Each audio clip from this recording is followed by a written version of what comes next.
Cool. Welcome, everyone. My name is José Barzola. I'm the Conflict and Peace Specialist here at the University of Hawaii at Manoa. Welcome to our Advocacy for Social Justice Talk Story series, where we try to explore organized efforts and mechanisms for social change. Today, we have a special event where we'll be weaving our stories, return to anthology, belonging anthology reading with Pumehana Cabral, Sula, Nana Sula, Jade Rhodes, Demiliza, Saramosing, Karima Daoudi, Luanna Peterson, and I'll be kind of assisting as needed. And so thank you so much for being here today as we delve into weaving our stories, Return to Belonging, which is an anthology celebrating the voices and stories of BIPOC communities. That's Black, Indigenous, people of color communities. This reading will feature several contributors who will share their powerful narratives and discuss the themes of cultural memory, accountability, resisting false memories, encountering hegemony. It's an opportunity to engage with the stories that shape our understanding, belonging, and identity on the journey to liberation. We will go through the speakers today, and then at the very end, we will do a Q&A. So as suggested, please put those questions in the chat or comments as well. We'll get started with Luanna Peterson, who is the editor of Weaving Our Stories. Luanna is a dedicated advocate for storytelling as a form of liberation. She has extensive experience in community-centric program development and has spearheaded numerous initiatives to amplify marginalized voices. Luanna's leadership in curating this anthology highlights her commitment to fostering dialogue and understanding through storytelling. Luanna, thank you so much for bringing us all together for this beautiful gathering. Let you take it away. Thank you, Jose. It's my pleasure and my honor to be here today to showcase the stories of our diverse communities here in Hawaii and the world. My name is Luanna Peterson, and I'm the co-founder of Weaving Our Stories, a community project that was inspired by the work that Pulama and I shared at a nonprofit here in Hawaii, a community project called the Hulia Mahi Alliance. And since this is a reading, I'll share a brief excerpt of the introduction, which kind of provides the inspiration for our project, the genealogy. And then I'd like to introduce Nana Sula, who is also foundational in the beginning years of Weaving Our Stories. So Weaving Our Stories originated from a shared aspiration for the emancipation of all oppressed communities in Hawaii and beyond. Pulama and I drew inspiration from our involvement in the Hulia Mahi Alliance, which is a Native Hawaiian educational land-based initiative that also Pume also worked with, based in He'eia, Hawaii. And so that program, like many of the land-based programs, Aina-based programs in Hawaii, drew from the stories of the land and our Native community here to inform academic and social-emotional learning in the schools. And we saw that through the design and delivery of our educational programming, that stories really had, not only did they have the power to impact academic outcomes and social emotional outcomes, but they also had the power to amplify social justice work here in Hawaii. And we had many conversations where we would reflect on the beauty and diversity of Hawaii, but also felt frustrated that while Hawaii was a really diverse place, oftentimes there wasn't a lot of exchange and sharing in really authentic and affirming ways across those kind of imagined boundaries. So that's where the idea for Weaving Our Stories was formed, is how can we find ways to uplift our stories in service of liberation, and really with the understanding that the blueprint for our well-being is contained within our stories, both the stories of the past, the stories of the present, and the stories that we imagine for our future. So right around that time that the seed for this project was born, COVID hit a few weeks later, and then we saw, as you may remember, and it's continued, it's nothing new, but just a resurgence in the interest or awareness of the movement for Black lives. And so we were put in touch, thanks to Akemi Glenn, who's also on this call, I believe, who is the executive director of the Popolo Project, of youth activists here in Hawaii, who are really wanting to raise awareness around the Black Lives Matter movement, but were also feeling similarly that their stories were not being heard. So we created this project as a safe space for our young Black activists to identify, to share their stories in a way that these movements can continue long term and not be a moment in time. And this is where Nana Sula came in. I met Nana Sula years ago in New Orleans, actually on a hunt to find out the stories of my own grandmother, who was from New Orleans. And she was just amazing.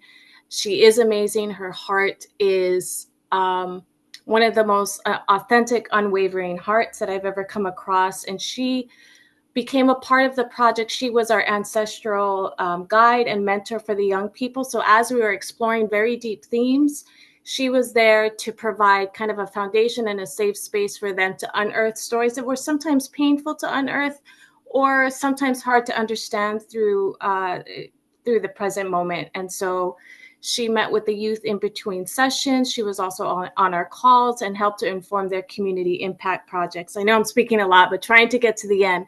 So the anthology came about. Initially, it was envisioned as a way for them to disseminate and share their community impact design project, which was centered around our 4 themes of resistance, which was countering hegemony. So looking at the ways that we can imagine beyond the kind of control that's been imposed on our communities, on our marginalized communities. Accountability, how can we show up for self and other in a kind of a hegemonic, in these hegemonic spaces? How can we reconstruct cultural memory in a way that serves us and our well-being? And then lastly, how do we resist false binaries? In other words, these kind of either or choices, either or identities and possibilities that are placed upon us.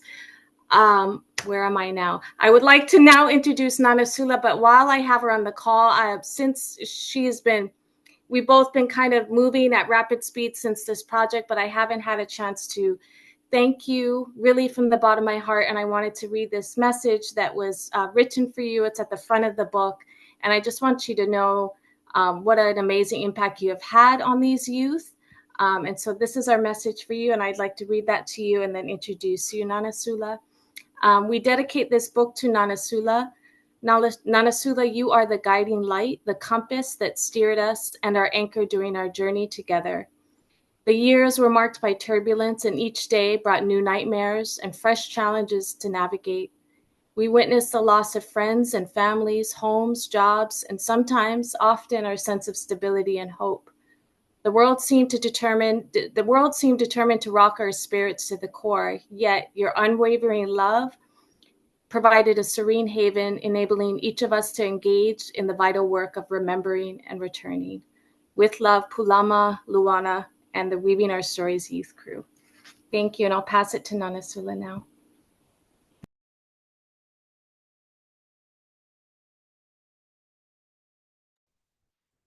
I'm so thankful. Luanna, thank you. Thank you for that beautiful letter note, just the words. Thank you to everyone here, some whose faces I know and some whose faces and names are new. I send divine love from the house of all the mothers, the house of the Father and Mother creation. I'm just coming back from Ghana, West Africa, so I'm bringing this really beautiful light energy from the continent and feeling really charged in this time. I ask that everybody be uplifted. I ask that everybody be given the desires of their hearts, whatever you desire. May it come to you with ease.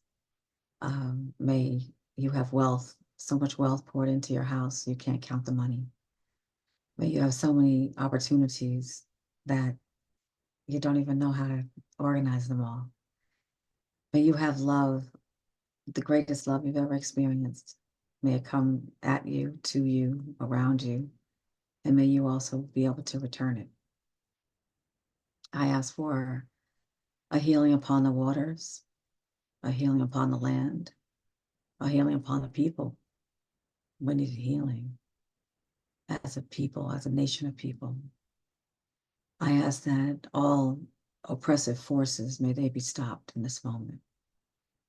If your agenda is to be against humanity, then you must be stopped. That is just what it is.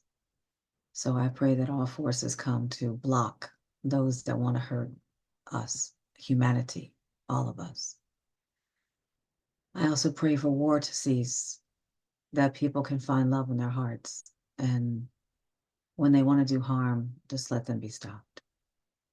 And I pray right now, especially for our youth, that they would have a guiding light.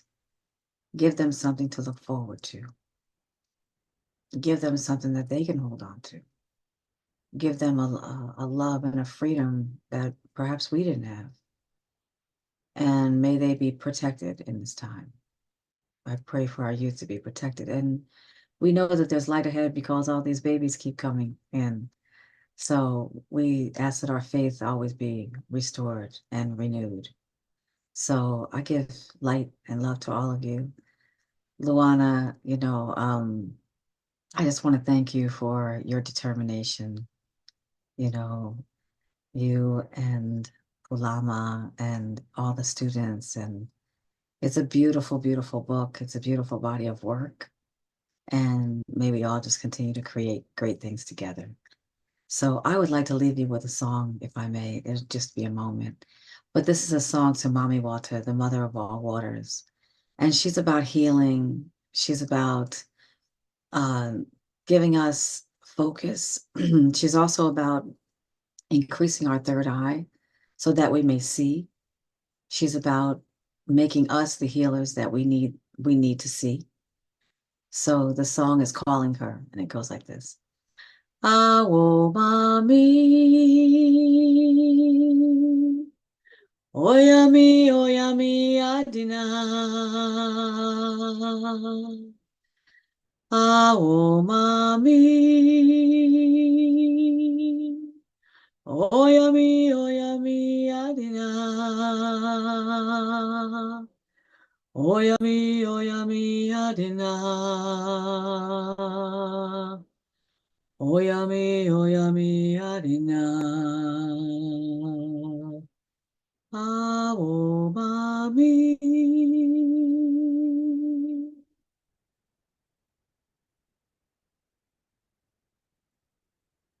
May the Mother come and bless us all. Thank you. Thank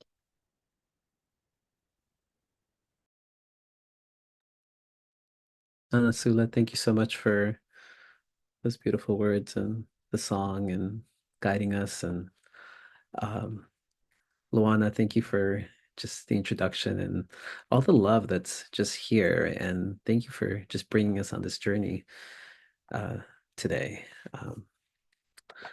I in the spirit of our other wonderful speakers today, I will be introducing Pumehana Cabral, who is a proud Kanaka o Iwi whose life centers around social justice and community building, specifically with other Mahu and BIPOC folks. Pumehana runs its own business encompassing journalism, documentary film production, island-based education, and creative project management. They believe collaborative and creative work is pivotal to long-term social change in Hawaii and beyond. Thank you.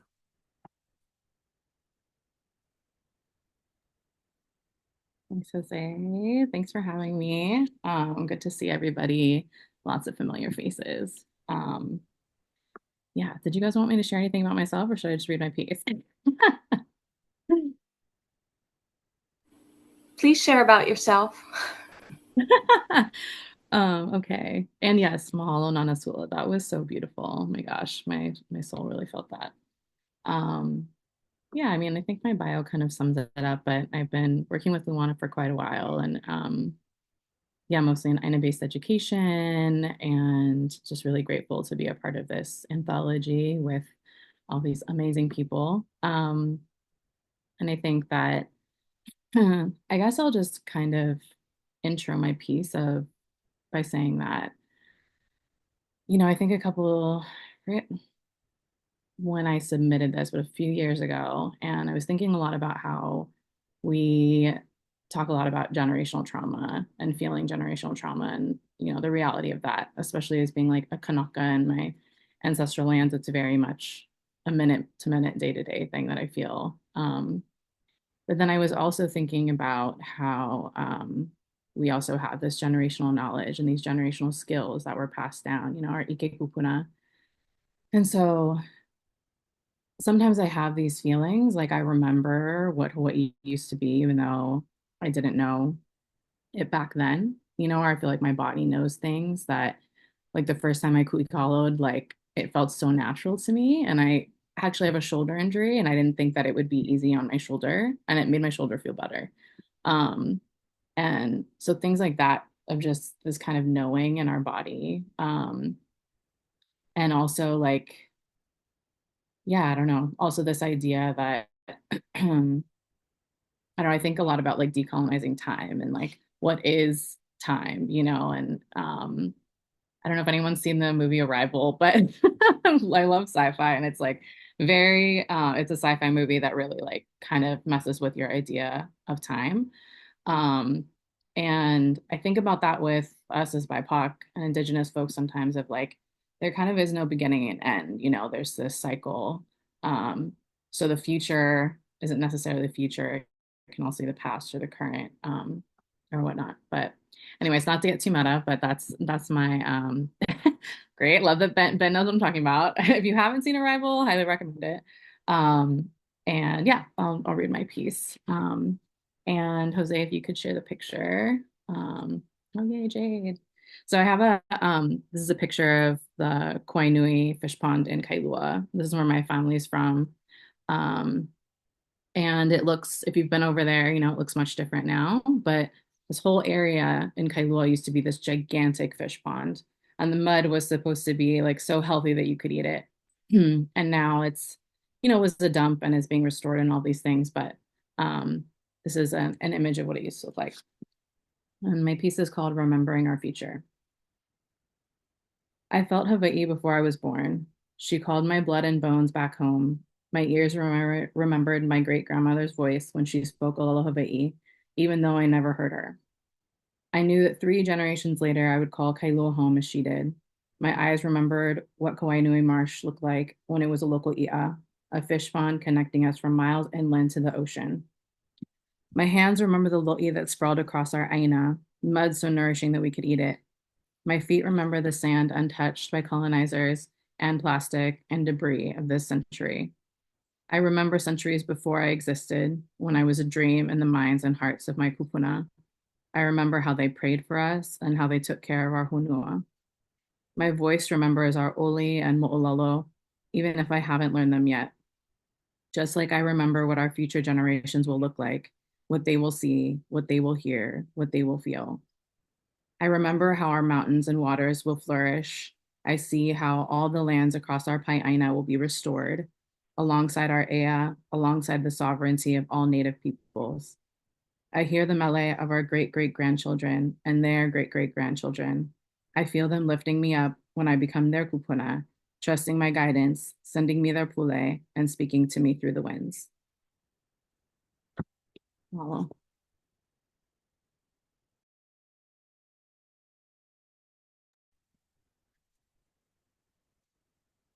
Thank you. Thank you for taking us back. That's beautiful. And I think it's amazing to so important to know our histories and our genealogy and our ancestry as we explore ways to move forward. So thank you for centering us. I well gonna keep things moving here. So uh Jade Rhodes is our next person who will be sharing. Rhodes is an inspiring urban ecologist designer and environmental justice advocate born in Detroit, Michigan, and now living on Oahu as an Afro-Indigenous woman. Her perspective and frustrations of being disconnected from the land her ancestors were stolen from and the land that was stripped from under them simultaneously have guided her principles in thinking about how we can reconnect with place, land, and culture through flora and fauna as a vehicle of healing. Jade? Thank you, Jose, for that introduction. I really want to thank Luanna, and I've also just been so humbled to be in the same space as Nana Sula.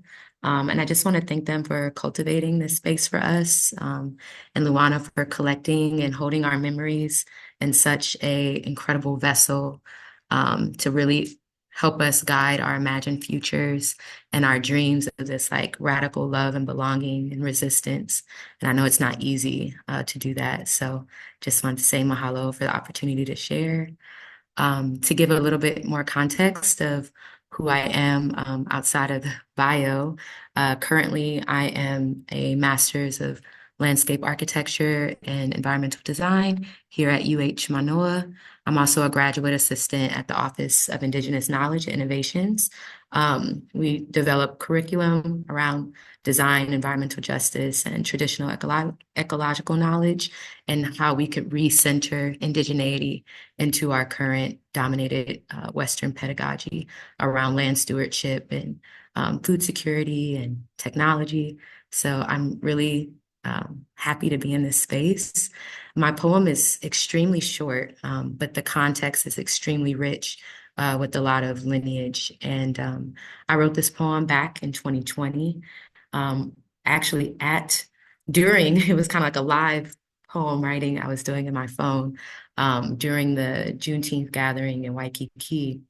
And to see us, as Black folks come together, and indigenous folks as well, to come together to the water, and specifically to the ocean, to reflect on these ancestral memories, standing on the beach, kind of reminded me that this scene was probably the last time that many of our ancestors saw each other before enduring the Middle Passage across the Atlantic into the unknown. So it really blew my mind that the water that was once a place of refuge and connection and sustenance became a place of trauma and severed memories that's been embedded in all of us.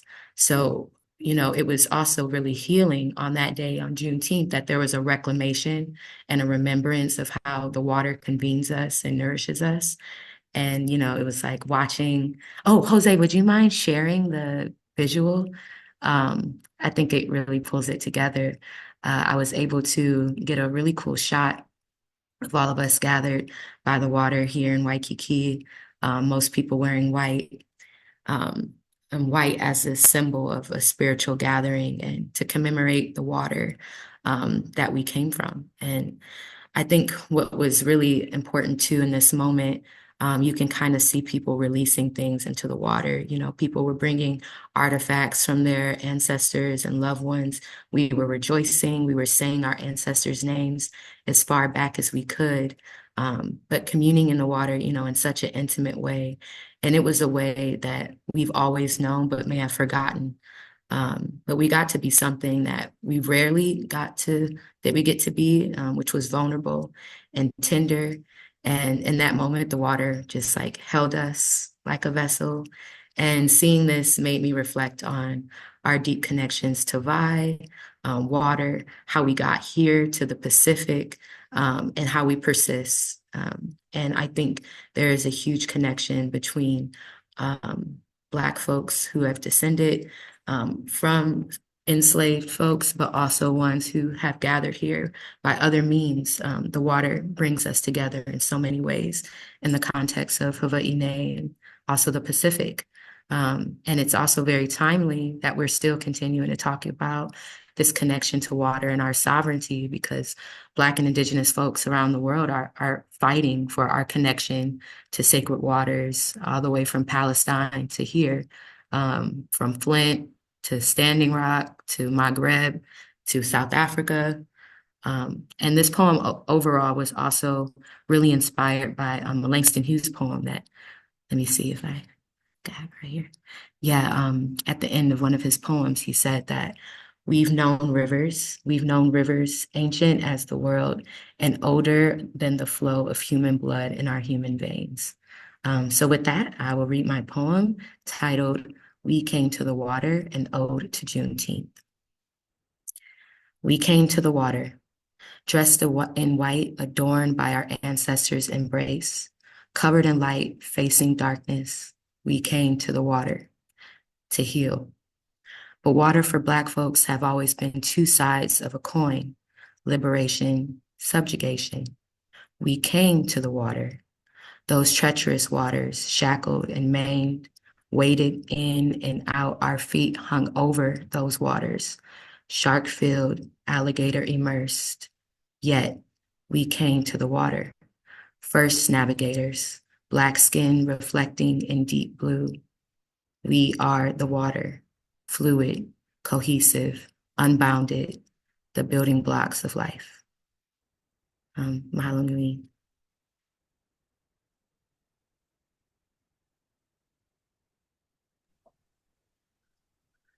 Thank you, Jade. Thank you so much.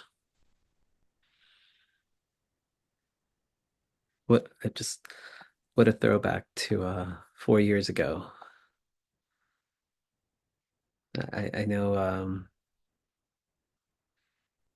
especially in July, a time of such uncertainty still, not really sure where we would be moving forward. But one thing we could rest assured though is collectively, hopefully we found community and that I think has got us through a lot of this. And I see this, this anthology is really just a beautiful collection of that community that has come together. So I hope it's something that continues on. And hopefully this is only part one of the Weaving Our Stories. um, it's truly a treat today.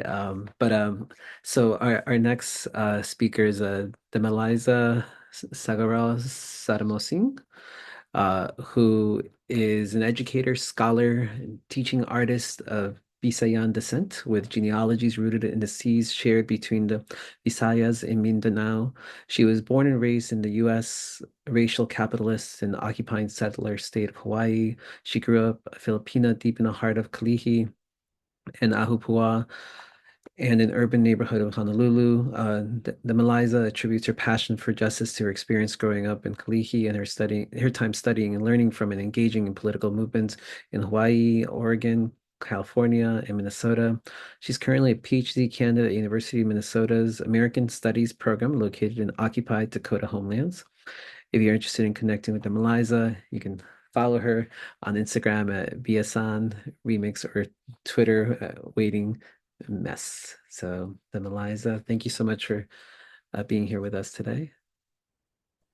Thank you so much, Jose, and thank you all for just being here. I just want to thank Luanna for just gathering us together, and it's just been incredible to be part of this anthology and part of this movement that I feel is very needed and necessary. And I do want to start off by saying that when I met Luanna, it was during a time when I was in Minnesota in 2020. What happened in 2020 was the killing of George Floyd, and it happened 10 minutes away from where I was living. So, when me and my peers went out to support and march with the people, because this is a tragedy. This shouldn't have happened at all. This shouldn't have happened during the pandemic. We didn't know that we were gonna bear witness and participate in the beginnings of the uprisings of George Floyd. And, it was so moving to see how the city of Minneapolis, whether you were like Ethiopian, Hmong, Vietnamese, all of these different people from backgrounds, immigrant, refugee, Black, working class people just got together and did mutual aid for the community, the Black community that was hurting a lot in Minnesota. And it was beautiful to see so much art pop up. Like when they had to board up all of the businesses, there were beautiful murals that showed George Floyd's daughter. And it was just beautiful to see that, from Minnesota, I saw that there was like a march happening here in Hawaii where 10,000 people showed up. But at the same time, it was very confusing for me because as I was in Minnesota, I started to also see these flags in Hawaii.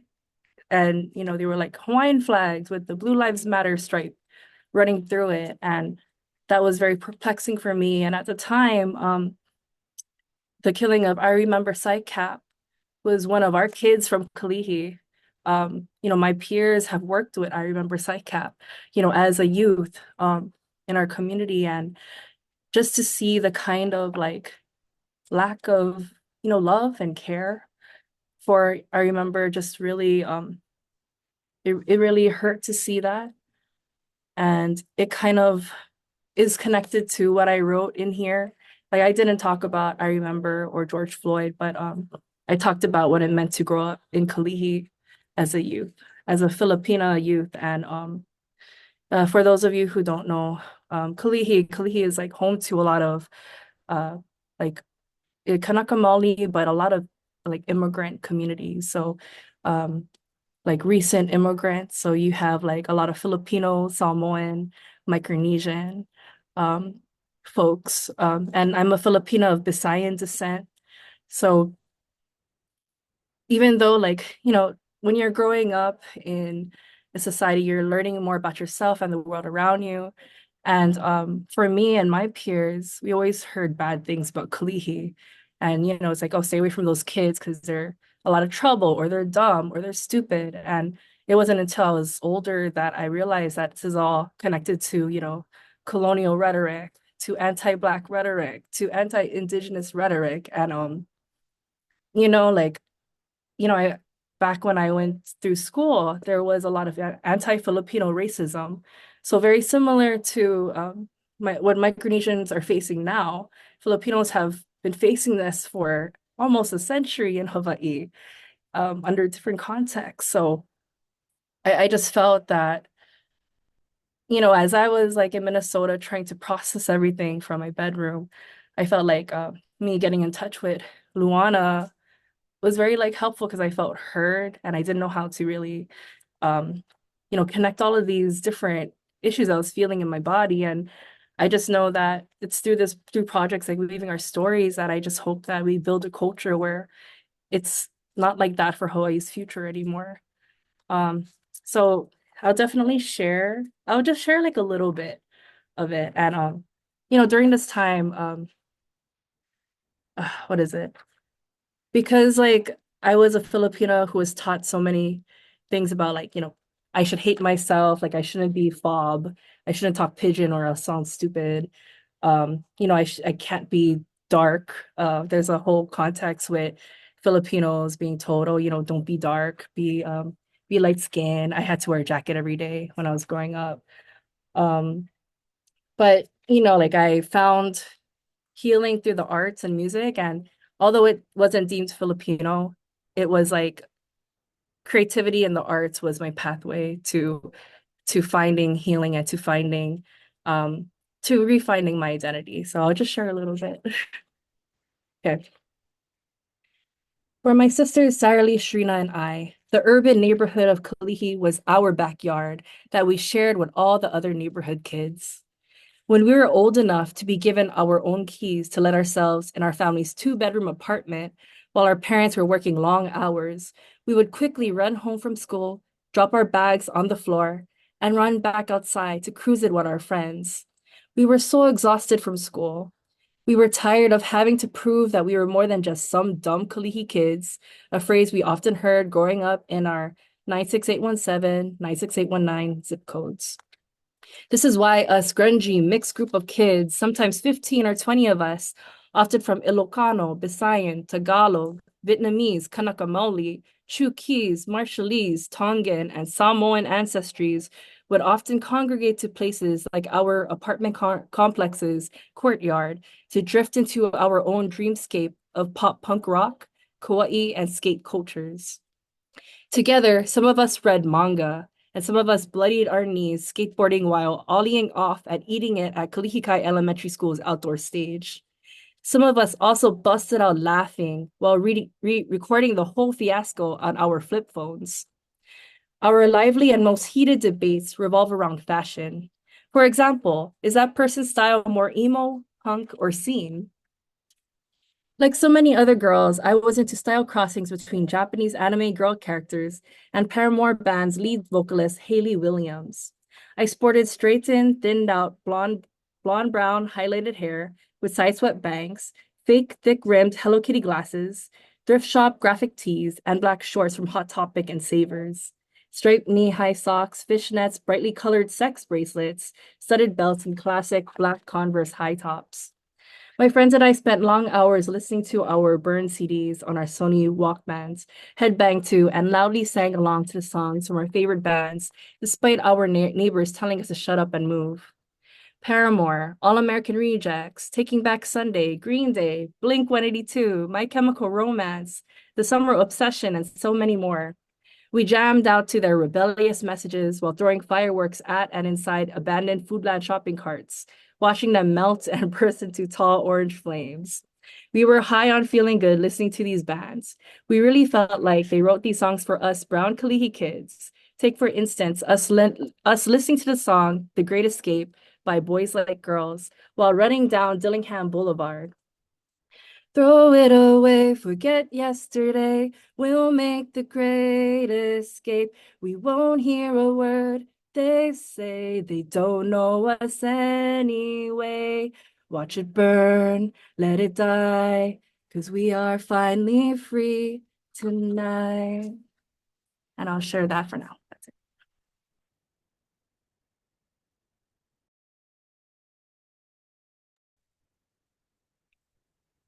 Thank you so much. That was quite the journey. I was like, I think we're in the same age because I think I lived in the same decades. Thank you. Um, I love how you found common ground, even though, different cultures, communities that you came from, you were able to bond. And some beautiful memories. Thank you for that. Um, Next we have Karima. Karima Daoudi is an educator, cultural producer, artist who strives to center place-based learning, social justice, and global citizenship in creative and collaborative ways. Karima's values and interests were strongly influenced by her early life that provided a foundation of activism, internationalism, and music via her mother, a feminist folk singer, songwriter, her grandmother, a concert pianist, an activist, and her Dutch grandfather who survived Nazi World War II occupation in the war, and her Algerian father who lived through French colonization and the Algerian Revolution. She also has Hanai adoptive family in both Fiji and Senegal who have had a great influence on her life and the person she is. She loves making art, dancing, being in nature, and hanging out with kids. Karima, thank you so much for being with us today. Mahalo, I'm so happy to be here. And thank you, José, for switching out my bio at the last minute. At first I had my professional bio and it just didn't feel right for this particular event. There's so many sides to all of us and it's hard to encompass it into just a few paragraphs. And yeah, that for me, especially this piece I'm going to share, a lot of the importance of my foundational values that I got from my family influence part of why I wanted to create this piece. And the one thing that I forgot to put in that bio though is that I'm from Chicago originally, born and raised, and been living on Oahu for almost 6 years now. And so I always got to put in my little nod my head to Chicago because as a activist city, it also greatly influenced my political education and understanding of social and economic drivers in the world. And anyway, I'm going to just read what I wrote. So my piece in the anthology, which I was so very honored to be invited to contribute to by Luanna, who's become a dear sister friend over these years. It's actually a media piece, a little video. So if you have the physical anthology, there's a little QR code in there, which you can scan and watch the video piece. It's actually the first ever media video piece I ever made. And And so it's kind of fun to just experiment with a new medium. And it was one of those things that was just kind of bubbling inside me for weeks and just needed to like get expressed and be created. And so I just remember, I think one of the things that kind of originally turned me off about media is just having to stare at a screen for so long when you're making it. Because as my bio said, I like to be in nature. I would prefer not to be on a screen. But this really was kind of the way that I felt this particular story needed to be expressed. So in any case, I will just read the intro and then we can just play the video. It's just about 2 minutes. So I'll just go ahead and start reading. So my piece is entitled The Sand Remembers. I'm the daughter of the Abdelkader Daoudi, and my father's side of the family is native to the region of Ain Defla in northwestern Algeria. Algeria is the largest country in Africa, touching the Mediterranean Sea to the north, with a geography that's made up of scenic beaches, stunning mountains, dense forests, rich farmlands, and the vast Sahara Desert. It's bordered by Morocco, Mauritania, Mali, Niger, Libya, and Tunisia, and it has always been a conduit and crossroads for travel and trade between West and Southern Africa and the Mediterranean Sea in Europe. It's an incredibly beautiful and diverse country with a proud history and, of course, its share of modern-day struggles as well. Algeria was occupied by France for 132 years, and my Algerian ancestors suffered many generations of violence and humiliation at the hands of settler colonialism. My own family's farmland and farmhouse was bulldozed and destroyed by French soldiers, and my grandfather and great uncles were imprisoned and tortured multiple times. My father was 11 years old when Algeria finally won its independence after a bloody 7-year revolutionary war, and I'm often brought to tears thinking of the horrors he must have witnessed as a small child. Generations later, the legacy of trauma and colonization still impacts every single one of our families, and there are hidden atrocities being uncovered even until now. France has yet to formally apologize for its 132 years of brutal colonization or discuss any kind of reparative action, which has been called for by Algerians for many decades. In March of 2021, France was hit by huge dust storms that carried sand all the way across the Mediterranean from the Sahara Desert. It became a news headline, and images of rust-colored Saharan dust sprinkled all over little French villages started circulating online. It was found that this sand and dust contained abnormally high levels of radiation, remnants of nuclear testing done by the French in the Algerian Sahara during the time of colonization. France detonated its first atomic bomb called the Gerboise Bleue near the desert oasis of Regan in southern Algeria in February of 1960, just 1 year before independence. The bomb was 4 times stronger than the Hiroshima bomb. Of course, my neighbor is making noise right when I start reading this. My apologies. A second bomb, the Gerboise Blanche, was set off a few months later. Public records say that France tested a total of 17 nuclear bombs over many decades, although the extent of the testing in the Sahara is still not fully known, as France has yet to declassify many of its colonial records. Many inhabitants of these regions of the Sahara have suffered severe health problems because of radiation to date.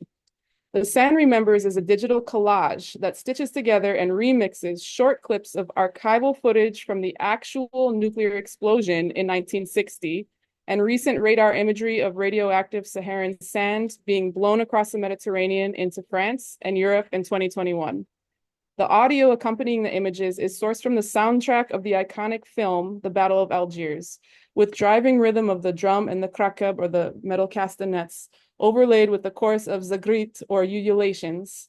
This sound clip is found in the final scene of the film, where viewers are brought to the precipice of an all-out revolution and left with images of a crowd of Algerians pushing forward through the dust and smoke and waving the Algerian flag and yelling Tahia El Jazair, or Long Live Algeria. So it's a very powerful part of the final part of the film of the Battle of Algiers that always gave me chicken skin. While I've known about this story for some time, I was moved to create this piece only after living in and learning from people on the other side of the world in the Pacific. While the violence of American imperialism here in Hawaii, where I now live, shows up in slightly different ways than it did for Algerians in France, it's equally as destructive and detrimental to people and to the planet. I've been navigating an internal conflict, knowing that I'm participating in the continued illegal occupation of the Kingdom of Hawaii as an American Algerian settler, and as someone whose own family dealt with outsiders taking our land, renaming our sacred places, suppressing our culture, and enacting everyday violence and humiliation of our people. Living in the Pacific has also exposed me to the deplorable history of nuclear testing that happened in this part of the world. Much like their views of the Sahara, both France and in this case also the United States deemed smaller islands of the Pacific disposable, so remote and small that no one would ever know or care what kind of devastation happened in the wake of testing their nuclear bombs. Well, the Saharan sand remembers, just as the Pacific waters do, just as the people do. The land and the water will remind us of what we've done and what we've been through, both the pain and the beauty. It will remind us that we must be accountable to each other, that borders do not exist, that everything on Earth is connected, and we cannot escape the violence that we enact on each other and on the planet. The land and the water will also heal us, just as we can heal it. We are still here and we still remember. And now you can play the video.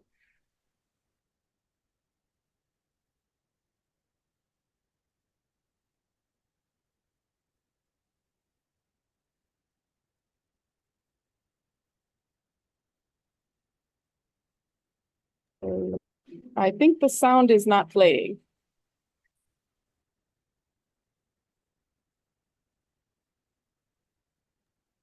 Maybe needs to be shared with sound. Need to unmute? Do you need to unmute? I don't know.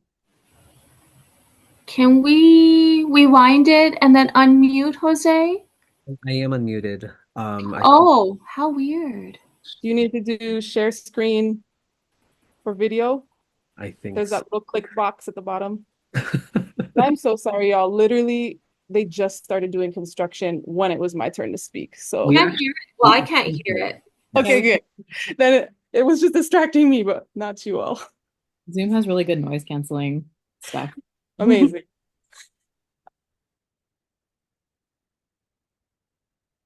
But for whatever reason, audio. connect. Let's see, audio. Peter audio. Demiliza says share screen and click audio on. Should be a checkbox. Yeah, Okay. on the bottom of the screen it should say that.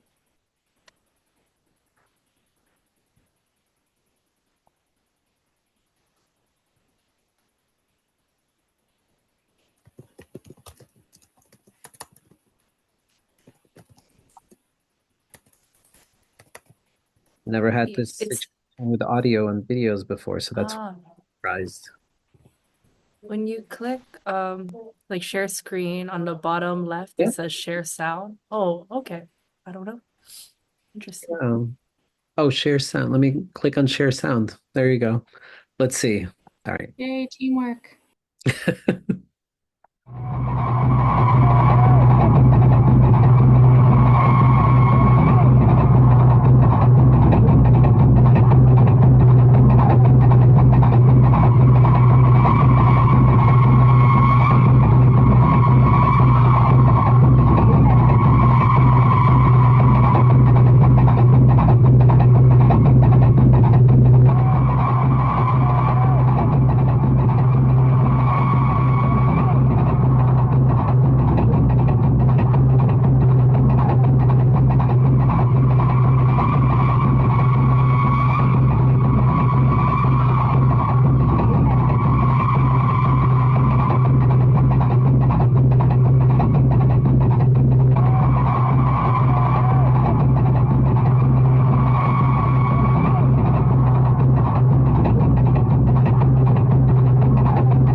That's all. Mahalo. No, thank you. Thank you so much for having us learn about, and I think that's what's I love about these stories is that it weaves our lives together even further and um showcases how we have so much in common. And unfortunately, history has provided these horrible, unjust issues that we've had to deal with, and our communities and our ancestors have had to deal with. And, whether it was in Africa, whether it's the oceans in the Pacific, it's an ever ongoing struggle. And so thank you so much for bringing a light to all this, just because and I think the anthology does a beautiful way of doing that as well. Just to showcase, I know it was just published last year, and at the end, attributed to you mentioned Free Hawaii, Free Palestine, Free the Congo, Free Sudan, and the unfortunate part is that comment will probably be um, we could check in probably like 5 years from now, and unfortunately, those comments will still be so prevalent to what we're living with this day and age. I just want to thank you all. I'm going to check quickly to see if any of our audience had any specific questions. We just have a lot of wonderful comments and appreciation for all of you for everything you've done today. Thank you so much. If I'm going to just propose one question. Well, I have many, but I want to be respectful of people's time. But uh, so what's next for you all? This looks like a true, beautiful piece of work that you put together, that truly, filled with love and connection uh, and appreciation as you not only uplift each other, but other communities around the world. Um, I appreciate you all for coming together for today's gathering. But what's next for you all? Oh yeah, please, Anna Sula, go right ahead. Yeah, I would love to see circles being formed globally in different communities around sharing ancestral stories. We did it, Luana and Palama facilitated us gathering to share our stories in a small group. But I would love to see this be a broader thing that people take responsibility for doing in their own communities. People coming together and just, initially pouring libation or giving thanks for their ancestors in some sort of way. Libation is a drink offering on the ground. It could be something like that. Just blessing the land and then blessing the people. And people just talk about, not necessarily all the pains in the family, but even the joys in one's family. What the accomplishments of your family. What have your people done?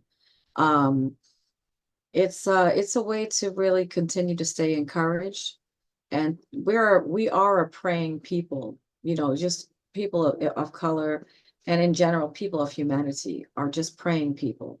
So whether you call it praying, breathing together, holding hands, sending each other energy, whatever it is, there's a way that if we can continue the whole idea of circles upon circles upon circles, it won't just be a once a year thing, or it'll just be something that's a part of your perhaps monthly or bi-monthly thing that you do.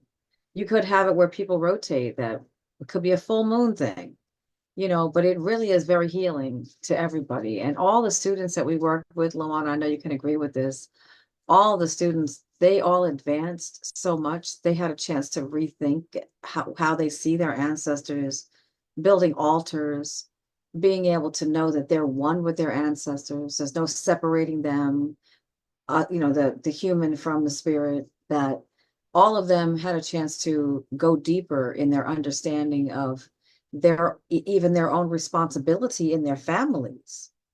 once they knew who their ancestors were, they knew they couldn't just be over here wasting time.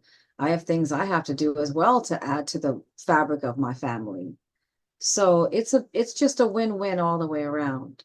So, it's just, I would love to see these things continue beyond the book, beyond this conversation, and for people to be able to understand that it's important to do it in their communities, especially for the youth, so that they don't feel like there's no hope.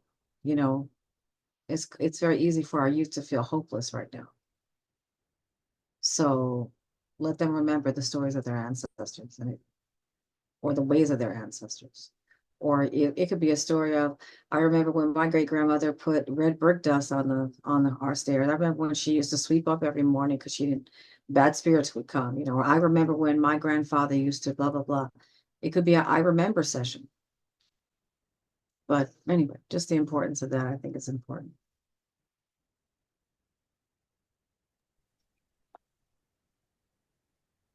Thank you, Nana Sula. Thank you so much for your guidance and your wisdom.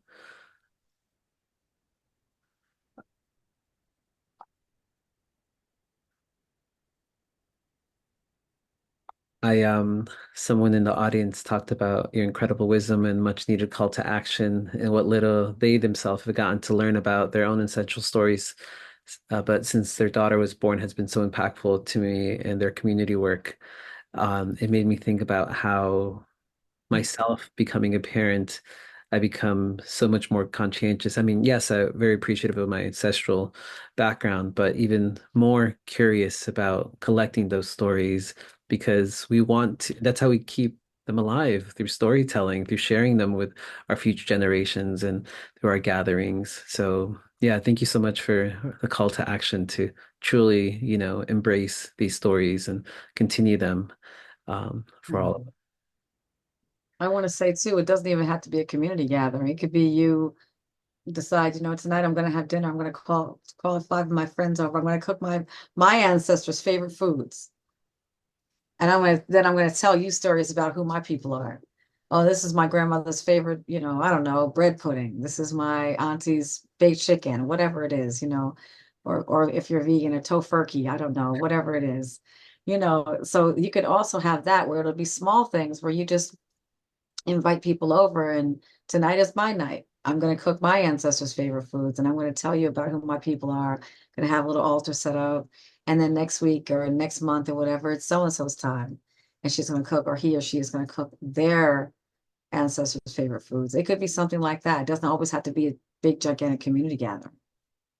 So, just some suggestions to keep the wheel turning. Thank you. Thank you so much. And yeah, I think a big portion of that goes down to dialogue. We need to continue to have these conversations because there's so many things to pull us away from having conversations. And I think if we're truly looking to build community close or far, and continue to nurture that beautiful community, that beloved community, we need to continue to feed it. And do we do that by sharing, talking story? So I thank you all. I don't know if anybody else, no pressure. It's quite okay if you're like, how do we follow Nana Sula? uh, but well, in the spirit of, oh, Luanna, you wanna? I just want to quickly just put the link to the book, to purchase the book if you are interested. It's right there in the chat. But I would just like to co-sign what Nana Sula said and what everyone here said on our talk story session today. There really is, not only is sharing and preserving your stories medicine, it's also revolutionary. There's a war on truth. There are weapons of distraction, imposed on us every day. So while it feels good and it's healing, it's also, to me, a beautiful weapon, or whatever you want to call it, tool for liberation, because they want to confuse us, right? But the truth is we have the solutions, and we also remember what happened. So thank you.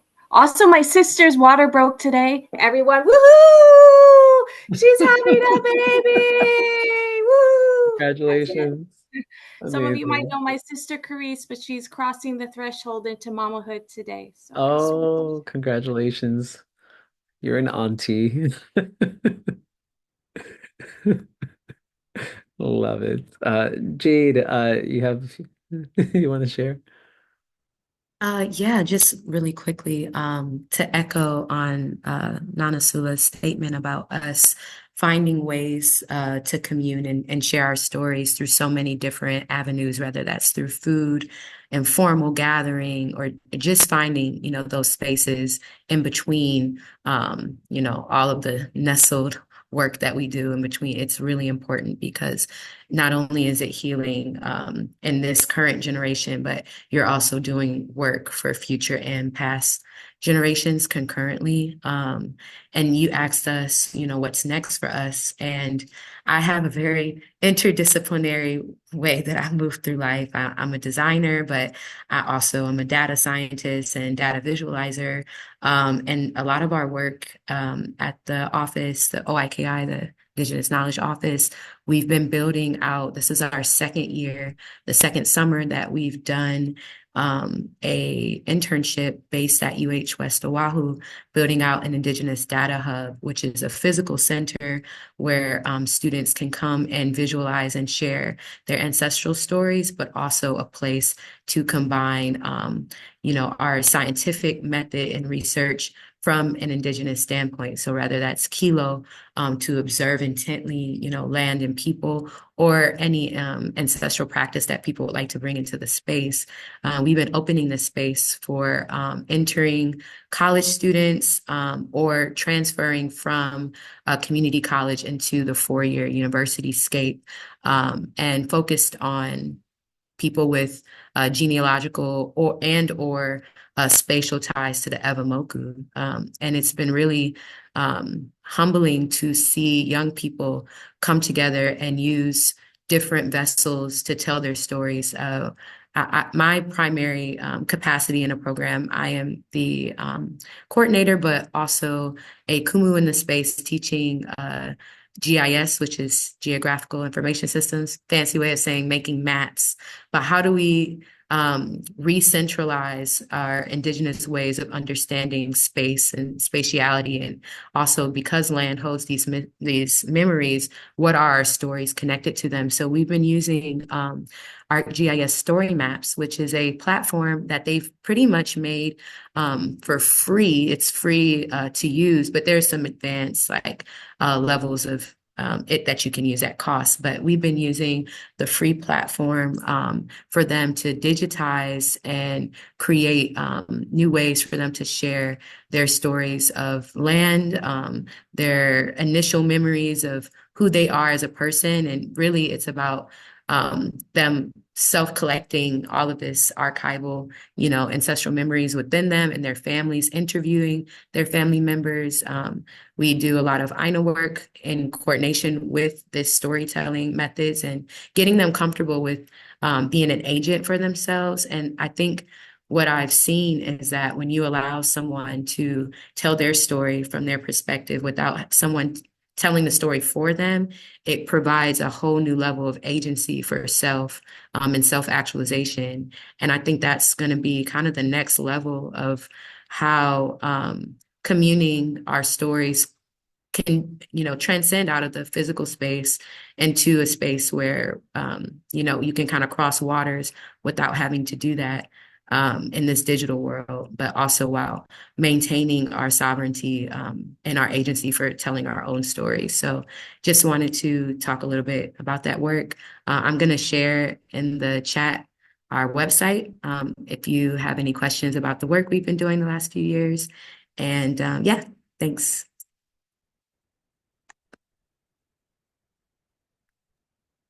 Thank you, Jade. Demiliza? Yeah, thank you so much. I just wanted to also add that a lot of what I read today is, it's really reflective of like formative years, right? So I was able to do a lot of like maturing of like that rebellion and channeling that into like activism as I was on the continent. So you know, in all the places I've been to, like I felt very aligned with these different movements because of the art and the creativity. So uh, in the piece, like I talk about a lot of different culture. Like for youth that I grew up with and what I still see today, a lot of them are influenced by American pop culture. A lot of them are influenced by rap, by hip hop, by reggae, rave music. And I feel that in terms of like programming, because like I was part of like a theater youth group that allowed me to do scripting like this to allow this kind of storytelling. And it was like a program called T-shirt Theater that was in the Kalihi community for 40 years. So it's like meeting youth where they're at. So when you get youth to like participate and share their cultures, um, sometimes like talking about like family traditions can be a little jarring, and there might be a little trauma that comes with family. So when I speak to you, there's like a blending of like, you know, how do I meet them where they're at if they're like Gen Z? Like how do I speak their language? And also how do I get them to talk about their ancestors? So I think for me, like because I'm also doing like a dissertation project with my community, I'm learning a lot more about like what is their everyday talk.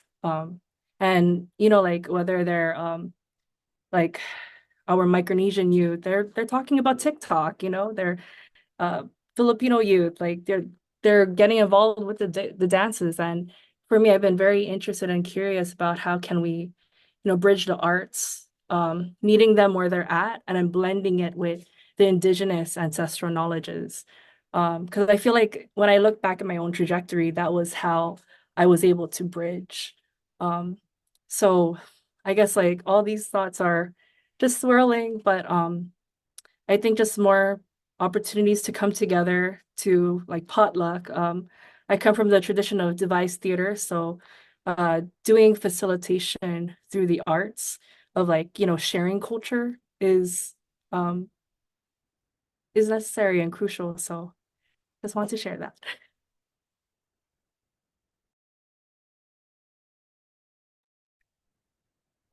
Thank you. Thank you so much. Oh, Pumehana. If I jump in, I know we're over, but It's okay. um, yeah, I think I wanted to share that something I've been thinking about for a while, and a film I'm going to be working on, or that I am working on, is about kind of like, I'm calling it like an indigiqueer take on self-care. And I think like today and in a lot of different ways, I think I spend a lot of time pondering like how our ancestors took care of themselves when shit got really real, you know, and like when we go through, I don't know, even, I mean, the state of the world, right? It's like we can go from big to small. Like it feels like everyone is like barely hanging on by a thread right now. And for quite a while and for years. And um, I think that part of, yeah, love Nana Sula's suggestion of sharing, you know, like what we remember. Because I think that I feel like self-care, I'm also a social worker, so like big on self-care, but I feel like it's been co-opted as this term to mean like you have to spend money on something, and like you only have access to forms of self-care if you're rich, basically, which doesn't seem to be helping them anyway. So like I don't understand, but um, I think, you know, a lot of us feel like we can't access those things, which is true. And also, like, how do we care for ourselves and each other through loss and major grief? And, you know, I've struggled with chronic illness and pain, and it's like how we're all so isolated, it feels like, especially since pandemic. Um, so I think, yeah, I'm just really interested in exploring, like, yeah, what it means to take care of ourselves in like a really indigenous way, you know, and to lean on, I mean, even just the acknowledgement, right? There's so much suppression of grief and anger and the range of emotions that we can't really that isn't like socially acceptable to express out loud in community. And I don't know, I really hope that changes with time, but I think it's just very on my mind and my heart, especially because this month, in addition to Hawaiian History Month, it's also Suicide Awareness and Prevention Month. And Hawaii has a very high rate of suicide and ideation and planning, and especially since the Maui fires and different things, it's, yeah, and high amongst Pacific Islanders. And, that's touched me personally. So I guess, yeah, I don't know. I feel like the need to just say, like, check on your people, check on each other. And I don't know, we need to do that more consistently. I think it's hard when we're all I'm guilty of it too, just like being in my own zone because I'm like struggling to just survive and get to the next day. But even just knowing that like we're in that like muck together helps, I think sometimes, I'm just being like, how you doing? Like I saw this meme that it's like, how you doing? Like bad. Like you? Yeah, same. Okay, love you. Like, just like that is like it is what it is sometimes, but just knowing that like we're in it together, we don't have to be alone. So, and our ancestors knew, like, then we can lean on those ways of healing as well.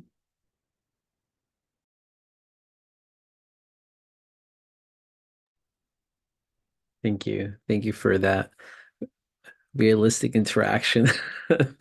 What probably goes on in a lot of our minds, but many times we're like, oh, good, how about you? And just so to have those deep dives, I think is so important. So, and I think that's part of the storytelling. That's part of, these open-ended questions we talk about, whether it's the story of your name, whether it's what does home mean to you. There's a plethora of wonderful questions we can use to get us started into getting into, people to open up a little window into their lives. So, um, thank you all. Thank you so much for your time and sharing the space. And really, I just feel, like I feel the love. I also am very grateful and appreciative that I was brought into this space with you all today. If anything, it's an honor. And if there's anything I can do to support or assist or, continue the conversation, I know that Nana Sula talked about coming back to Hawaii. So really looking forward to when that happens and helping to create the space or support however I can. And I know we're always in flow, always moving, which is good, moving forward, achieving new heights and modeling and just being there, that representation that is so needed for our communities that many times wasn't available for us as we were growing up. So thank you for breaking those barriers, for the glass ceiling, you know, those walls, whatever you want to call them. Thank you for providing that space and those brave spaces for us to thrive. Uh, thank you all. Thank you to the audience as well for being here with us today. Thank you, Jose. Thank you, everyone, for being here. Keep telling your story.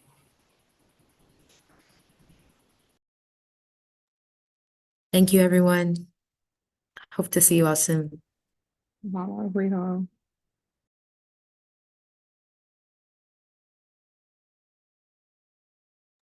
Thank you. And then also